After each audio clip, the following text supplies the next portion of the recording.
Hello, hello. Good morning, good afternoon, good evening. Welcome to Mostly Accurate, the show where chaos meets mom life. Caffeine is a food group, and standards are somewhere between everyone's fed and nobody's on fire. We are officially deep into spooky season, and I I freaking love it. This week has been kind of a ride. My child has been using couch cushions as parkour equipment. The dog is eating whatever my son drops on the floor. And I started referring to cold coffee as iced because that's just branding right there. If you think my week sounds chaotic, wait until you hear today's lineup. First, we're going to head to Indiana, where a man reported his mom missing, only for the police to find a part of a spinal cord burned in his backyard in a fire pit. Yeah, because apparently family drama now comes with a side of forensic evidence, I guess. And then after that, we are going to take a sharp left into something a little more supernatural. The true story behind Netflix's new show, True Haunting, where a college dorm room becomes kind of like ground zero for some seriously disturbed ghost activity. And this also kind of involves like a centuries old beef. So that'll be fun. So whether you're dealing with toddlers, trauma, or Tommy the Ghost, tonight's theme is the same: things that refuse to rest. So this is Mostly Accurate. Let's get into it. Hey guys, so current events. Today's pretty dark. Yeah, wow, this one. Okay, so we're gonna head to Clinton, Indiana, where a human spinal cord, yep, said that right, was found in a backyard burn pit. This gruesome discovery led police straight to a 20-year-old man accused of killing his own mother. The man in question, his name is Nicholas Thomas Yates. And in one of those wild, true crime plot twist, I guess you would say, that makes you want to throw your phone across the room. He's the one who reported his mother missing in the first place. His mother's name is Cheryl Yates. At first glance, this kind of sounds like a move that somebody who was worried would make. So, like a responsible son calling the police, reporting his mom missing and everything. Except the story that he gave the police kind of started to sound like, I don't know, less than the truth and more like some kind of bullshit that he made in a creative writing class exercise or something. And he thought he could get away with it. So, what did Thomas actually do here? He told investigators that he'd been trying to call his mom for just days on end. And then all of a sudden he switches up his story suddenly and says, okay, never mind. Her phone was left at home. So right there, you got all these inconsistencies. And then, the police are like, okay, well, let me see the phone, easy peasy. And then he's like, oh, yeah, that's right. I sold the phone. So you're calling your mom's phone because she's missing. And then, she's gone for 2 days and you're like, you know what? I'm just going to sell the phone, because apparently your mom goes missing and the logical next step is to hit Facebook Marketplace. But I don't know. That's just me. I just don't think that makes any sense, but neither did the police. So deputies arrive at Yates's house, Davis Street in Indiana, and they notice more inconsistencies. So Nick said that his mom was gone, but her purse, her phone, her wallet, all that was still there. Her clothes, her ID, though, so that's missing. That would be suspicious even without the whole backyard bone pile burn pit situation. But if she's gonna leave on her own, why would she leave her purse and her phone and her wallet, but only take her clothes? I don't know any kidnapper who's oh my God, don't forget your Louis Vuittons. Ridiculous, but whatever. So detectives noticed Nicholas seemed oddly calm when he told them that his mom Cheryl was missing. And then he was like, you know what? She might have gotten a new phone, but it had the same number. That's, I guess, his explanation for him continuing to call his mom after she disappeared, because, he had the phone record stating that he was calling her and he was worried. But if you're continuing to call somebody and the phone is in the house, phone, or you're going to hear the vibrate. I don't know. Maybe it was on silent, whatever. So then slowly everything kind of starts to unravel because he's just not the not the genius that he thought he was. So investigators like talked to his mom's boss, who said she left work on October 3rd.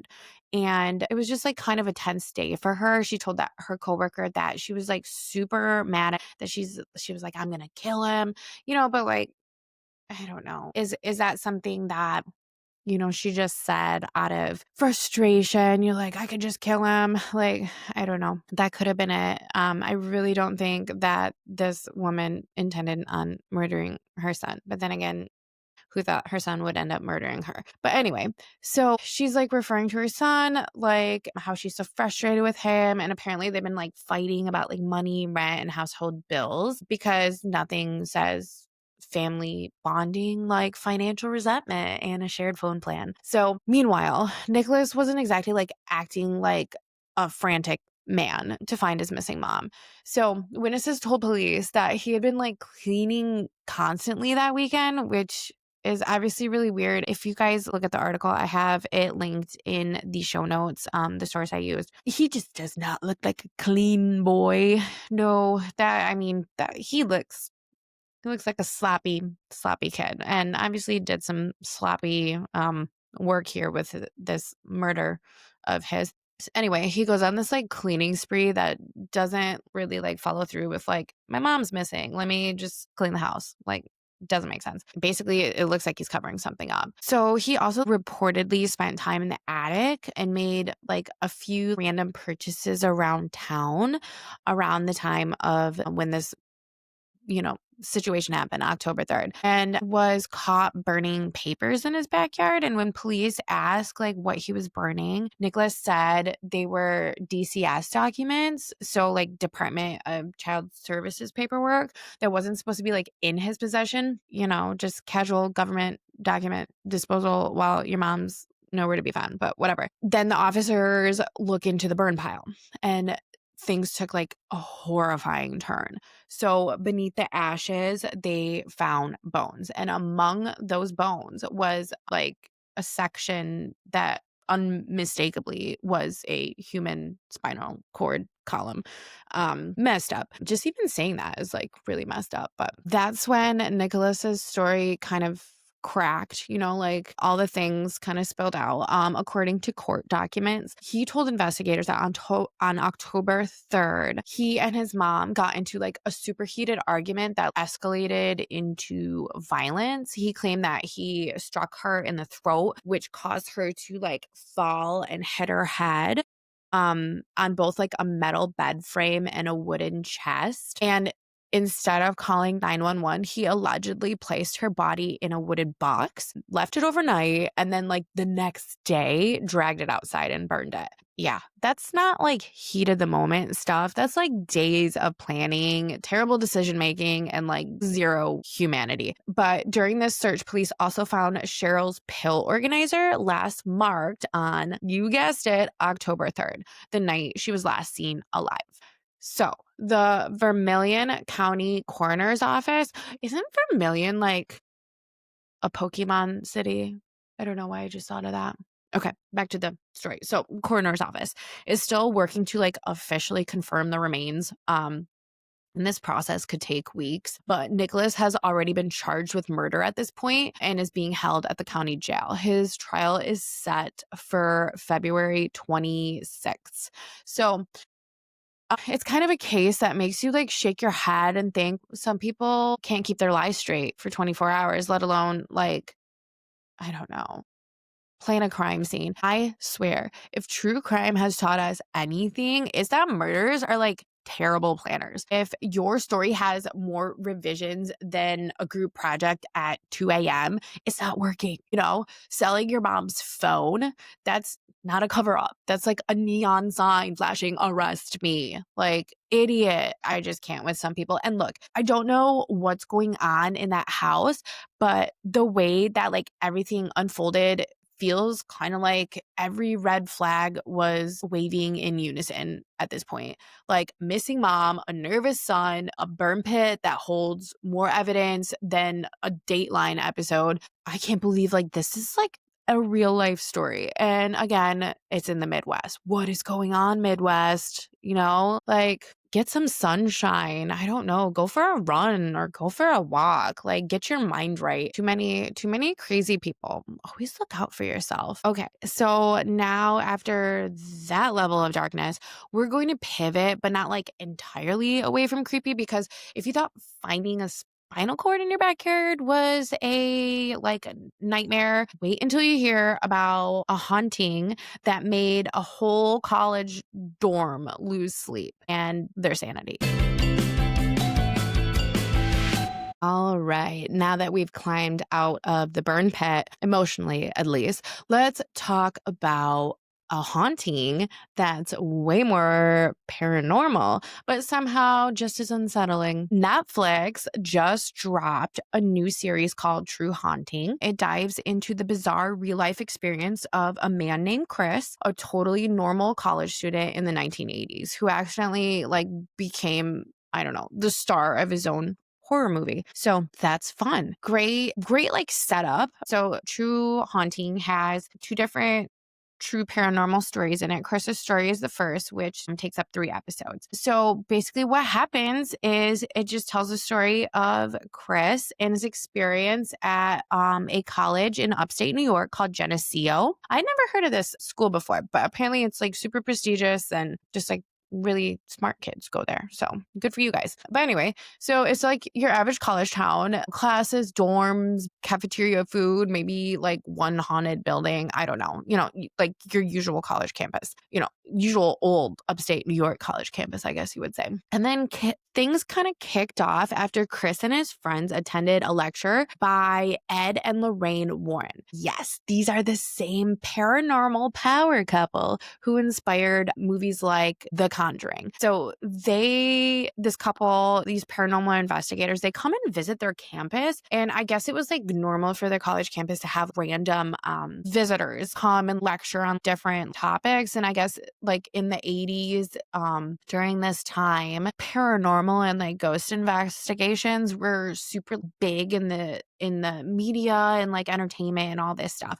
So Ed and Lorraine, if you watch the movie The Conjuring, that was like that couple that did the seances and everything. That's never a really like good start to your story. Like no one ever says after the demonologist came to campus, things were totally fine. So Chris's story just starts ramping up. So normal college guy, he goes to his dorm room and he just like starts experiencing like some weird things. Like he keeps hearing like voices in his head and somebody going, Chris, Chris, Chris. Creepy as that is, that it knows your name. And then not long after, this demon is like talking to him, or at least he can hear him talking to him, like more weird stuff just keeps happening in Chris's dorm. So this is called Eerie Hall, ironically enough. So like doors are slamming, cold spots, voices, like the kind of stuff that makes you question whether, like you need a priest or better insulation. I don't know. So he's experiencing this stuff and he actually like has a roommate at the time. So like and this is a close friend of his, like they're rooming, they're like living together for like, I don't know, a couple months, however many weeks into the semester. And then, so he realizes one night that like he's woken up one night and there's a tape recorder running. He just doesn't understand like why this tape recorder is running. So like his roommate's like, dude, Chris, turn off the tape recorder. And so like he goes and turns it off and then he goes back to bed. All of a sudden, the tape recorder is running again. He's like, what the hell? Like they're both like super freaked out. They're like, you just turned that off, I thought. And Chris goes back out of his so they had like a bunk bed kind of type situation because they wanted more room for activities, which I thought was like super genius, like to like add that little note into their story, because like it was totally Step Brothers before Step Brothers. But anyway, so he climbs down from his like bunk bed thing and he turns it off again, and then it literally just turns on again. Like Chris unplugged it, like all the cords, like everything, and it just turns on again. And then there's something that he couldn't explain at that point, and his roommate saw something that Chris was seeing and experiencing. And then the next day, roommate packed his stuff and he left. He just left. So that is pretty crazy. So fast forward, he tells one of his other close friends like what's happening to him. And so his friend, like back then in the 80s, they also like really explained like you don't talk about your mental health because I don't know, maybe people will think you're crazy. I don't know. I don't know what was going on in the 80s. Lots of shame, it sounds like. But like Chris doesn't want anyone to really know about this. So he confides in one of his close friends who is also like a photographer, which turned out to be like really cool because, like ghosts and photos and paranormal stuff. They're like, all right, if we're going to talk about this, we need like a code name. Like we can't be talking about ghosts because people are going to think we're crazy, right? So he's like, well, just think of a name. What do you want to call this thing? And he decides, like, suddenly comes up with this name and it's Tommy. So they're like, going forward, they're like, okay, the ghost name is Tommy. So how are we going to get rid of Tommy? What are we going to do about Tommy? And then they just get to a point where like Chris is just not sleeping. He's like super scared. Like he keeps having like these weird things happening to him. So naturally, they brought a priest in to bless the room, which for a minute, it seemed like everything was like super quiet. Like he did his like priest thing and, the power of Christ compels you. And they supposedly got rid of the ghost. And like I said, everything was like super quiet and I was fine until it wasn't. So things actually got like really worse from there. A horror sequel worse. The so-called attacks that were like started and targeting Chris specifically, they didn't stop. They actually moved down the hall. So it actually wasn't Chris's dorm room that was haunted. It was Chris that it wanted, but it had just moved down the line. One of Chris's friends, they were all like hanging out in Chris's room now that it was like all safe and blessed. And she goes to her room and all of a sudden, like they realize like, wow, she's been gone like a while. She's been gone a long time. So Chris and his buddy go and investigate and they find her just completely like paralyzed in fear on the floor. They thought she was dead. Like they thought she passed out. She was like lifeless. And then all of a sudden, she comes to when they're like, are you okay? Are you okay? Wake up. And she explains to them that she had this crazy experience and she could just hear this thing calling Chris's name in her head. So again, because the ghost really likes Chris, he was the ghost's favorite. So everyone's all freaked out about this attack, but it didn't stop there. So Chris was in the shower one day in the bathrooms, like across from his dorm room, and then suddenly he felt like this sharp pain, so much so that it knocked him out cold. He was just, taking a shower, and the next thing you know, he's coming to on the shower floor and he looks in the mirror and he sees three like deep scratches on his back, like claw marks, basically, like bloody claw marks across his skin. Like this is scary. This is real. He's freaked out. I mean, if that were me, I would just simply transfer, like immediately. New major, new school, new zip code, like bye. I'm not playing with some demonic forces at this point who are totally going to scratch up my body. No, thank you. So Chris freaks out. Obviously, naturally. And he goes home and tells his dad, who, by the way, his dad is a science teacher. So this is a very like rational human who it's like weird for Chris to tell his dad this story because his dad's going to be like, sure, son, ghosts, I suppose the cafeteria is cursed too, So Chris doesn't know what to do, but to his credit, instead of like writing his son off, Chris's dad actually hears him out and he's like, I'm going to come sleep at the dorm. Everything will be fine. So 3 a.m. His dad wakes up like freezing cold and he's like in pain. Like he feels like pain on his body, but he can't figure out where this pain is coming from. Like there's no marks, there's no injuries, just like this deep gutted feeling. And I don't know, he says he feels just like dread. And he ends up laying awake, like staying up all night and just like sitting in the chair and just staring into the dark, like a man who's rethinking his life choices, basically. So the next morning, he doesn't really know what to do because Chris is like, how was everything? And his dad was like, yeah, it was fine. And clearly it was not fine. So Chris's dad is like, why don't we go for a jog? It's a great way to clear our heads. I totally agree with this. Going for a walk or for a jog. Clear your heads. Don't do murders. Okay. So they're jogging and they randomly like come across this like old plaque. And like I said, this is like in upstate New Yorkish area. This is where a lot of like the Revolutionary War soldiers had like, it was like a battlefield. So they find this old plaque and there's a name on it. Like it's just so random that they like all of a sudden come across this plaque. Like Chris jogs this route all the time. Chris is like super into jogging, and the name on the plaque says Parker Boyd or something like that. So at this point, they just want to deep dive. They want to figure out, what's going on at Erie Hall. Like they want to research, was there ever any death? Was there suicide? Like any kind of like tragic link to the area.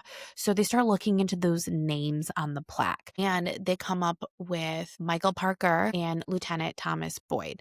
Turns out it wasn't just a coincidence. So Lieutenant Thomas Boyd, one of the men honored on the plaque, had been captured during the Revolutionary War. He was tortured, killed, and it was like in one of the most brutal, unimaginable ways to die. So what ended up happening to him when he was captured, they made an incision on his abdomen.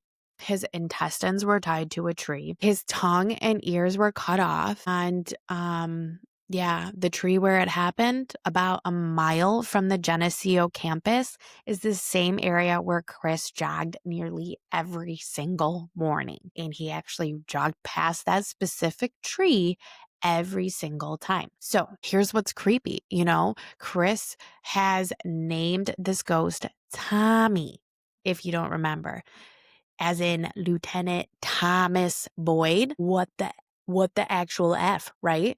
So yeah, that's not a coincidence. That's like a full body chill moment. Like he already like knew the ghost's name. So Chris decides he's had enough of just like, I don't know, being haunted. And he's just sick of doing the main character in this ghost story. And he walks out to the exact tree that Thomas Boyd's death occurred. And he's like, Tommy, show yourself. And of course, being a ghost who obviously wants to be known, Tommy shows himself. Chris swears that he sees like a bloody, mutilated soldier just like standing there. And instead of running, which, what the rest of us would obviously do, Chris tries to help the ghost move on, which I guess that's like really sweet natured of him to do. So he tells him, whatever you did in your past can be forgiven. And he counts to 10. He looks around and the spirit is gone. Like, that's it. That's all it took. All he had to do is just be like, yo, Tommy, get out here. I need to talk to you. And then just be like, you're forgiven. I'm going to count to 10. When I turn around, you better be gone. Like, that's literally all it took. Well, whatever. I mean, okay.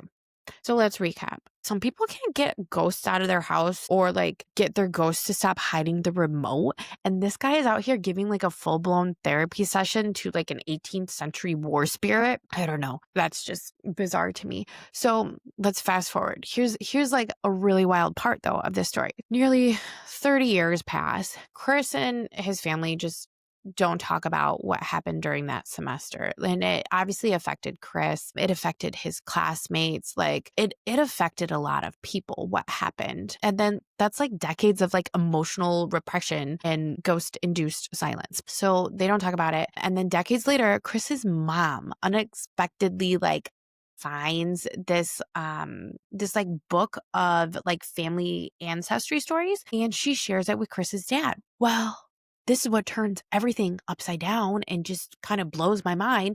So it turns out Chris's distant relatives were the ones who actually discovered Lieutenant Thomas Boyd's mutilated body back in the 1700s.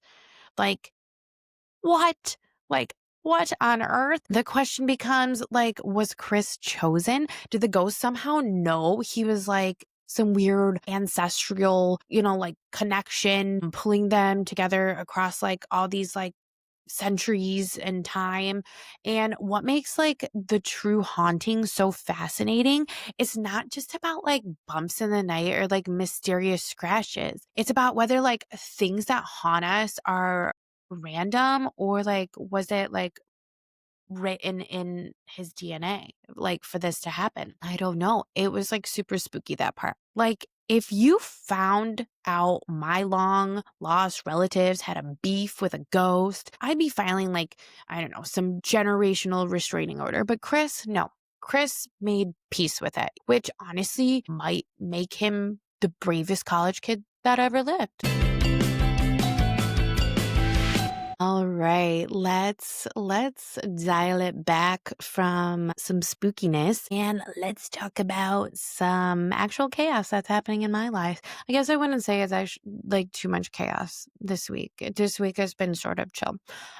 First off, my son got his 1 year vaccines. Yes, cue the tears and the screaming. It was terrible. Like I felt, oh my gosh, I felt so bad for him. I always feel so bad for him when he has to get any type of shots, but these ones hit him hard. Like I don't know why what why are there so many vaccines? Like I just want to make sure he's okay and keep him on schedule. But like now he doesn't feel good. Now he's sick and I know it's his immune system like working on building immunity and all that, but it's just like come on, guys. It's like okay, happy 1 year milestone, happy birthday, and now you're going to get sick.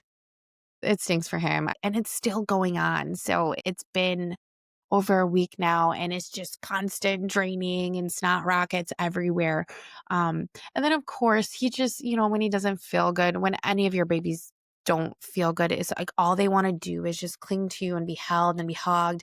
And I'm doing the best I can with just like constantly just carrying him and holding him. And he's just doing the best he can not to just sneeze all over my body. I feel like I caught a little bit of something too from him, or I don't know. I don't know what it is, but we're all kind of a mess mess this week. But I'm feeling much better. I think he is also. So yay for that. Meanwhile, I have been doing my own little like, I don't know, like little fun experiment this week, which is fasting. Well, it's not just this week. It's actually been a couple weeks now. I'm really just like, I want to lose those last 8 pounds, like 8 to 10 pounds. So I've been doing intermittent fasting and just focusing on a lot of protein. It's actually working. I have managed to be down 3 pounds in the like last week and a half, which that's great. Like if I can keep up with this, like I'm super pumped about that. So, and the hunger isn't like terrible. I feel like when you're intermittent fasting, it's kind of like it sucks like the first couple days, but then your body just gets used to it. And luckily I drink black coffee, so it doesn't break my fast in the morning. And then I'm doing like the 16 and 8. So I'll fast for 16 hours and then I have an 8 hour eating window. I don't know if you guys have ever looked into intermittent man, I don't know why that word is so hard for me. Intermittent fasting. Got it. Nailed it. But yeah, so that is when you have the 16 hours. I know it sounds like a long time, but it's really not if you think about it. Because if you finish your last meal by 7 p.m. and then you just have like water for the rest of the night, and then you skip breakfast or just have a late breakfast and start your food window at 11 a.m., it really wasn't that difficult because, like, I mean, I get to work, I'm doing emails, and next thing you know, it's 11 o'clock. So I don't know. It works for me. It might not work for other people, but it works for me. So we're going to see how that goes over the next couple months. I would just like to hit my goal because I have a lot of cute, like fall and winterish pants that I want to fit back into. So hopefully I can do that in time. If not, it's okay. I'm not worried. I can just buy new pants. And then on the other topic that's going on this week, I am slowly on the tail end of just being done breastfeeding, I think. At least we're cutting down. We're cutting down significantly, and my supply has cut down significantly. So this is gonna just be, I don't know, it's gonna be like a big step. I mean, my freezer is like still full, but it doesn't look like an extra small milk factory in there anymore. My supply is slowly dwindling down, but that's okay. I think I'm gonna just wait until he gets through this week with, still not feeling good, because I feel like the breast milk has obviously magic in it and it'll probably help him recover and build immunity a little bit quicker. But yeah, we've successfully got the milk on a good level. At first, it gave him like a really bad stomach ache and then like a rash and everything. I felt so bad for him, and I was like, oh my God, is this the milk, or is this something else? And because I feel like everything happened on his 1 year. You get your vaccines, they're like, switch to this and all this. But anyway, yeah, so we're good on milk now. My baby's growing up and now I have to start weaning. And not that I have to, but it's okay. I'm ready to start weaning, and we'll be ready to close this chapter and move on to some new exciting things. It's like parenthood is a weird mix of, I don't know, triumph and chaos. 1 minute we're celebrating small victories like intermittent fasting actually working and not leaking through your shirt. And the next we're Googling how many fevers are normal after vaccines. But, small wins. If your kid doesn't have a permanent injury and you still have breast milk in the freezer and your scale is moving in the right direction, I'd call that a victory parade. I would, and honestly, that's enough for me this week. I'm happy with it. From a backyard burn pit in Ohio to a haunted dorm room in upstate New York, today's stories have had one thing in common: what we leave behind. In the first case, it was a mother whose life was taken and hidden away, burned, buried, erased. Except it wasn't, because the truth always finds a way to the surface, even when someone thinks they've destroyed all the evidence. And in the second, a ghost who refused to be forgotten, a centuries old echo of violence still begging to be seen and to be understood, and maybe even forgiven at that point. I don't know. It's just like wild how both stories like blur the line between like physical and the spiritual. Like one is dealing with what happens when a body is gone, and the other when a soul can't move on. One family haunted by guilt, and another literally haunted by a soldier with unfinished business. Honestly, maybe that's why ghosts exist, because people can't handle their group projects in the afterlife either. I don't know. But like, jokes aside, both stories remind us that closure isn't something we find, it's something like we create, I guess, in a sense.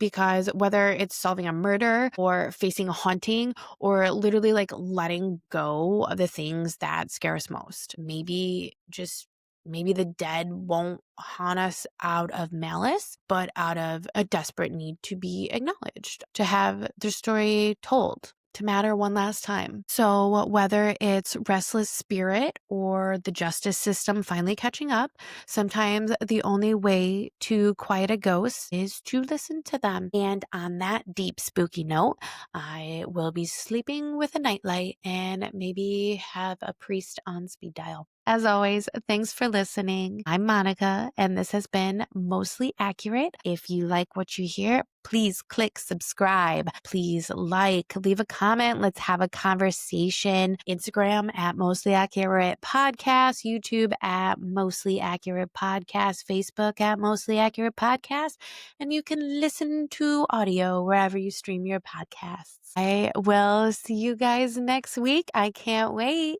Okay, love you. Bye.